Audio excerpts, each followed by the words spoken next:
Well, in week number 3, you are to explain the biblical theme of worship within the Psalms and throughout the whole Scripture. And then the second thing you were to do this week is develop ways of sharing the Bible's teaching on worship to your audience that you have selected for the class. I'd like to talk about the first element on our learning objective for this week is how is worship described in the scriptures.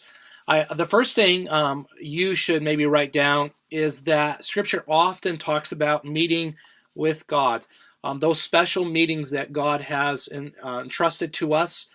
Sometimes those meetings were God's appearing to the leader in the Old Testament, to the prophet, to such as Moses, or the psalmist describes how they go about seeing God in their circumstance, in their trial, in their tribulation. I like how Isaiah puts it for us in his writing, where he sees in Isaiah 6 God lifted high and sitting upon the throne, and there are angels flying around, and so he brings us into a worship meeting that is rather spectacular, and we should be enthralled by that. And then, as you think about other worship gatherings, such as Moses appearing before a burning bush, that was a personal encounter, and yet he goes even up into the mountain to meet with the God and receive the laws and hears from the Lord on what he should do. And then there are other private, while that's private as well, there's other private meetings where the leader is praying to the Lord, lifting up their concern to God on high, and yet God is meeting with them in deep and profound and personal ways. The second thing that I would like for you to see as you work through the scriptures, mainly in the Psalms, but then as you connect the other sections of Scripture together. The Psalms are a spontaneous way that the worshiper goes before the Lord, and he cries out, and he gives us a sense that emotions are real for the worshiper. They describe how they are feeling before God. They often describe that they're feeling pain and sorrow, disbelief, and yet they're hoping in the Lord. They're placing their hope in the God of Israel. And then there are times where the psalmist describes how he is meditating and thinking and reflecting upon the law of the Lord. And on the law, he sees the Lord clearly as described in many of the Psalms. And then you see other spontaneous worship as the Psalms, as the whole nation gathers together to lift up the Lord on high, such as other Psalms are full of prayers in the midst of difficult situations and praises in the response to being delivered from their enemy. And so, again, you can look at some of the imprecatory Psalms that describes that, a God to respond, to vindicate the psalmist from their suffering or from their enemy, and to bring about redemption in their situation. Then, as you move through other sections of the Old Testament and the Psalms, namely, and then connecting it to the New, there is what we talk about covenantal worshiper. That the worshiper should,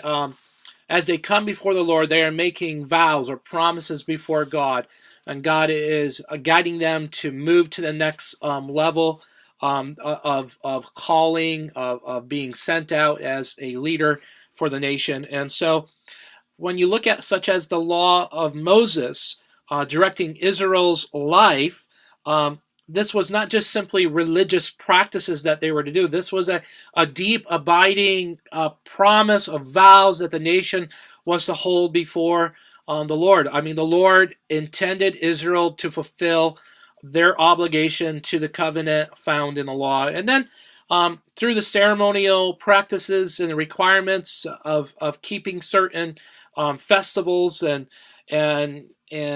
patterns within the worship, the psalmist picks up in many of the sections, and you can just do a quick read through the psalm and see those patterns flow out of your reading. Next, I would like for you to think through sacrificial worship. In the Old Testament, we see offerings being made up, such as the first fruit offerings that God required of the worshiper. And you may want to go to Leviticus chapter 1 through 7, where he shows these patterns very clearly, outlines them.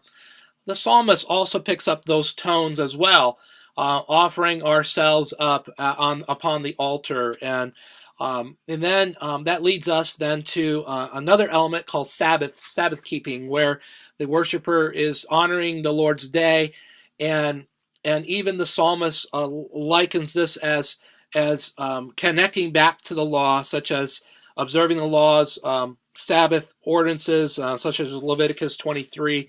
You can read that. There's feasting times where the psalmist brings people together through food imagery and drinking imagery, and where winter seasons is turned into fall seasons, such as the reaping of the fruit during the harvest. And next, you can look at the Old Testament, picking up, and especially in the Psalms, the idea of tabernacle and temple imagery, where David is looking toward that future element of Christ ruling, reigning, and then you can also see that as offering our bodies as a living, holy sacrifice unto God.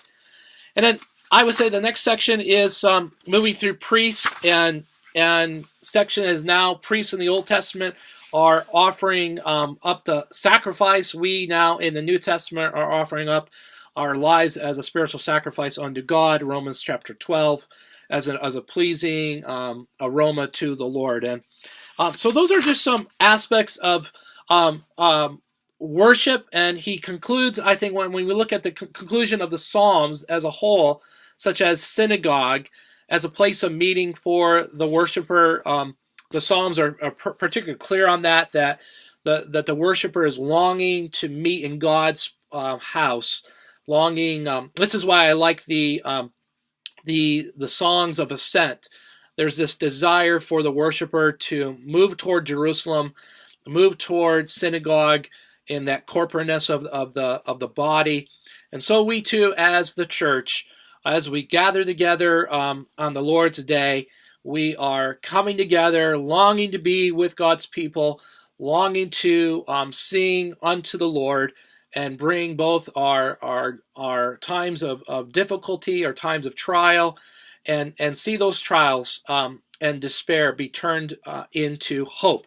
So that is the context of week number 3 as you move through the course and the different reading assignments that you've been asked to do.